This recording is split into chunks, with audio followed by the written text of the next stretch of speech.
Episode की starting में हमें एक लड़के को दिखाया जाता है जिसका नाम इचिकावा होता है। वो बहुत परेशान होता है। फिर हमें दिखाया जाता है इचिकावा क्लास के अंदर बैठा हुआ था और वो चाहता है कि उसे थोड़ी शांति मिले। वहाँ पर कोई उसे बात नहीं करता है और वो सोचता है मैं इस लड़के को मार देता हूँ। फिर वो सोचता है मुझे ऐसी चीज़ों के बारे में नहीं सोचना चाहिए। वो कहता है जब मैं बड़ा होऊंगा तब एक खून पीने वाला बेस्ट बनूंगा और ये दिन भी एक ना एक दिन आ ही जाएगा। तभी उसका ध्यान एक लड़की के ऊपर जाता है जिसका नाम है यामादा। वो बताता है ये स्कूल की सबसे प्रीटीएस्ट गर्ल है, ये एक मैगज़ीन में मॉडल भी है। और वो बोलता है मुझे ऐसा नहीं सोचना चाहिए, मुझे अपने दिमाग में कंट्रोल रखना चाहिए।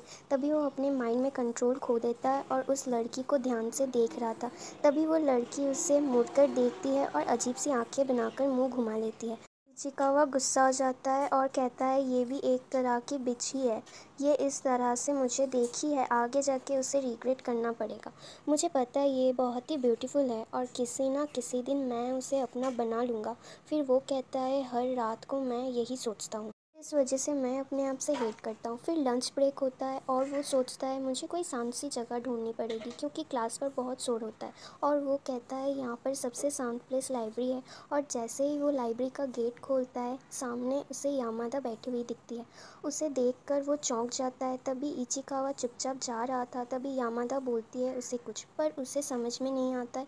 वो वहाँ पर बोलता है पता नहीं क्या बोल रही है ये। फिर इचिकावा किताबों के पीछे से देखने लग जाता है और बोलता है मैं इसे देखकर ऑब्जर्व करता हूँ। यामादा वहाँ पर बहुत सारा खाना खा रही थी और खाते खाते बहुत स्माइल कर रही थी। इचिकावा कहता है ये कितना खाती है और वो किताबें पढ़ने लग जाता है। यामादा वहाँ पर प्रेजेंटेशन बना रही थी सोशल स्टडी के ऊपर। उसके पास कटर नहीं होता है अपने प्रोजेक्ट के लिए। वो न्यूज़पेपर को अपने हाथों से ही फाड़ रही थी। तभी इचिकावा यामादा को अपना कटर दे देता है और बहुत ज़्यादा शर्मा रहा होता है। और ये यामादा कहती है तुमने मेरा काम आधा कर दिया, इसके लिए थैंक यू। फिर इचिकावा फिर से वहाँ पर चला जाता है जहाँ पर वो पहले था। यहाँ हमें दिखाया जाता है यामादा उसका कटर बॉक्स यूज़ कर लेती है और जैसे ही इचिकावा उसका कटर मांगने जाता है यामादा अपने बॉक्स में कटर रख लेती है। इचिकावा के पहुँचने से पहले ही यामादा बाहर चली जाती है और इचिकावा वहीं रह जाता है। तभी यामादा की फ्रेंड आती है और उससे पूछती है तुम कहाँ थी, मुझे पता है तुम अकेले अकेले खाना खा रही थी। फिर वो इचिकावा के पास आती है और कहती है ये लो, ये तुम्हारे लिए।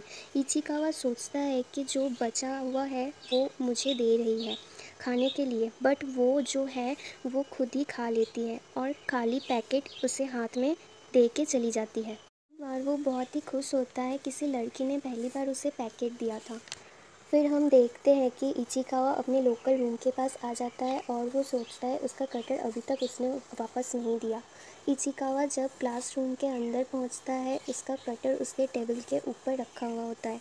वो सोचता है इसका मतलब ये है यामादा को मेरे बेंच के बारे में पहले से ही पता था। यहाँ पर टीचर कहते हैं कि सब अपना अपना प्रेजेंटेशन दे सकते हो जो तुमने बनाया है। फिर देखते हैं यामादा की फ्रेंड प्रेजेंटेशन देती है, यामादा सिर्फ उसके साथ खड़ी होती है। ये सब देख के इचिकावा को गुस्सा होता है क्योंकि वो सोचता है उसकी फीलिंग हर्ट हो रही होगी। उसके बाद हम देखते हैं इचिकावा भी अपने फ्रेंड के साथ खड़ा हुआ था। इचिकावा यामादा को देख रहा था, वो बहुत परेशान होती है। उसके परेशान देख के इचिकावा को बहुत बुरा लगता है। तभी यामादा के आंखों से आंसू आ रहे होते हैं, बट तब इचिकावा सोचता है उसके आंखों में कुछ चला गया होगा, तभी आंसू आ रहे हैं। क्लासरूम में एक हेलीकॉप्टर की आवाज़ आती है। तभी लोग हेलीकॉप्टर को देखने लग जाते हैं। ये देख के इचिकावा गुस्सा हो जाता है और कहता है उसे रोने भी नहीं देते। मुझे कुछ करना होगा इन्हें डिस्ट्रैक्ट करने के लिए। तभी वो अपना प्रेजेंटेशन पूरी तरह से फाड़ देता है और अपने दोस्त को कहता है मुझे लगा प्रेजेंटेशन ख़त्म हो गया होगा और इसका कोई काम नहीं होगा। तभी क्लासरूम के सभी बच्चों का ध्यान उसके ऊपर आ जाता है। फिर वो सोचता है अब यामादा आराम से रो सकती है। प्रेजेंटेशन ख़त्म होने के बाद क्लास में ब्रेक मिलता है तो यामादा बताती है कि मेरा एक मैगज़ीन आने वाला है। यहाँ पर क्लास के बच्चे यामादा को देखकर गंदी गंदी बातें कर रहे होते हैं। इचिकावा को बहुत बुरा लगता है और वो कहता है मैं इन सब का मर्डर कर दूंगा। वो लोग उसके वेट का मजाक उड़ा रहे होते हैं। तभी एक लड़का कहता है नहीं, मोटी लड़कियाँ क्यूट भी होती है।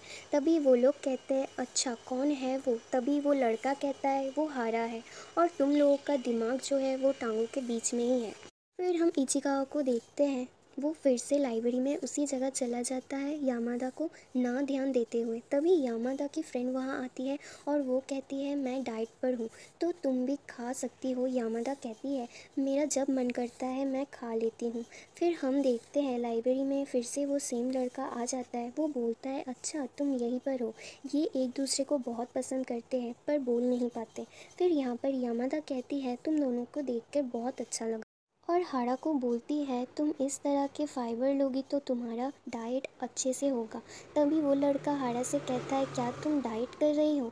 वो कहता है लड़कियों के अंदर थोड़ा एक्स्ट्रा वेट हो तो भी अच्छा लगता है। तभी यामादा कहती है तुम लड़कों के बहुत ही अजीब अजीब से कॉन्सेप्ट होते हैं, मैं तो आज तक समझ नहीं पाई। फिर उन्हें एक आवाज़ आती है और वो कहता है यहाँ पर लगता है कुछ है। यहाँ पर जो होता है वो इचिकावा वो बुक गिरा देता है। वो कहता है यहाँ पर लगता है कोई कैट है। फिर इचिकावा कैट की आवाज़ निकालने लगता है पर वो ठीक से कैट की आवाज़ नहीं निकाल पाता है। तभी यामादा खड़ी हो जाती है और कहती है मैं देखती हूँ। फिर यामादा आके कैट की आवाज़ निकालती है। यहाँ हारा कहती है मुझे लगता है दो कैट आपस में फ़ाइट कर रहे हैं। यहाँ पर कीड़ा और हारा इन दोनों का आवाज़ सुन के बहुत खुश होते हैं। फिर वो दोनों वहाँ से चले जाते हैं और यामादा कहती है चलो आज का काम हो गया और वो चली जाती है। और इचिकावा लाइब्रेरी में अकेले ही रहता है। इचिकावा पहली बार किसी लड़की की हेल्प किया था ये सोचकर शर्मा रहा था। फिर हमें दिखाते हैं स्कूल की छुट्टी हो जाती है। इचिकावा एक मैगज़ीन के दुकान पर रुक जाता है क्योंकि उसे पता था यामादा एक मैगज़ीन में आने वाली है कि वो एक मॉडल है। यहाँ वो कहता है मुझे स्कूल ड्रेस में दुकान के अंदर नहीं जाना चाहिए। फिर वो ड्रेस चेंज करके दुकान पर आता है। फिर उसे याद आता है उसने कहा था किसी सेल्फ नाम की मैगज़ीन है। फिर हम देखते हैं यामा जो है ड्रेस चेंज करके खुद ही आ चुकी होती है। उसे देखकर इचिकावा घबरा जाता है और जाके छुप जाता है। अच्छा ये खुद लेने आ गई, इचिकावा कहता है। फिर यहाँ दो लड़कियाँ आती है बुक लेने के लिए। यहाँ यामादा को लगता है ये जो है ये मुझे देखने आए हैं। उन्हें नोटिस करवाने के लिए उनके आगे पीछे घूमना स्टार्ट कर देती है। फिर उन्हें ये देखकर बहुत अजीब लगता है और वो वहाँ से चले जाते हैं। यामादा को लगता है वहाँ पर कोई उसका सिग्नेचर लेने आएगा। फिर हम देखते हैं बुक शॉप पर काम करने वाली आती है और बुक को सही जगह रख के चली जाती है। फिर यामादा वहाँ से चली जाती है और इचिकावा यामादा की मैगज़ीन को लेके घर आ जाता है और वो कहता है पता नहीं वो डर क्यों रही थी। फिर वो उसकी फ़ोटो को देखता है। फिर वो कहता है ये तो बिल्कुल अलग लग रही है। फिर वो उस बुक को डस्टबिन में फेंक देता है और सो जाता है। वो कहता है मुझे इसके बारे में इतना नहीं सोचना चाहिए। यहाँ वो कहता है कि आज के बाद मैं उस पर ध्यान नहीं दूंगा। नेक्स्ट डे सुबह वो साइकिल लेके स्कूल जाता है और तभी सोचता है वो बुक उसने क्यों ली थी। उसकी नज़र यामादा पर आती है जो एक लड़के के साथ जा रही थी और वो लड़का यामादा को अच्छी अच्छी बातें बोलकर पटाने की कोशिश कर रहा था।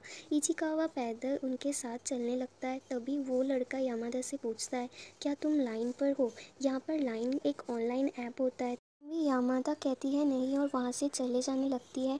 तभी वो लड़का उसका हाथ पकड़ लेता है। तभी यामादा बहुत इनसिक्योर फील करती है और वो कहती है मैं तुम्हें अपना लाइन ऐप का कॉन्टैक्ट दे देती हूँ। फिर वो फ़ोन निकालने के लिए अपने स्कर्ट के पॉकेट में हाथ डालती है। तभी उसकी दोस्त पीछे से आ जाती है और आवाज़ देती है। उसे ये सब चीज़ें इचिकावा भी देख रहा था। फिर वो उन दोनों को डिस्ट्रैक्ट करने के लिए अपने साइकिल को फेंक देता है। फिर उन दोनों का ध्यान उस साइकिल पर चला जाता है। उस साइकिल को देखकर वो बहुत घबरा जाते हैं। वो साइकिल जाके नाली में गिर जाता है। उसकी दोस्त उसे बताती है ये इचिकावा की साइकिल है। तब इचिकावा कहता है एक्चुअली में वो साइकिल में ब्रेक लगाने जा रहा था पर कुछ और ही लग गया। फिर यहाँ यामादा इचिकावा की बात सुन के बहुत हंसने लग जाती है और इचिकावा उसे देखते रह जाता है और यहीं पर एपिसोड ख़त्म हो जाता है। तो कैसा लगा आपको the danger in my heart episode 1 का एक्सप्लेनेशन कमेंट सेक्शन में ज़रूर बताइएगा। और ऐसे ही और भी वीडियोस देखने के लिए चैनल को सब्सक्राइब कर लीजिएगा और वीडियो अच्छी लगी हो तो लाइक एंड शेयर ज़रूर कर लीजिएगा। अभी के लिए बाय, मिलते हैं नेक्स्ट वीडियो में and thanks for watching this video.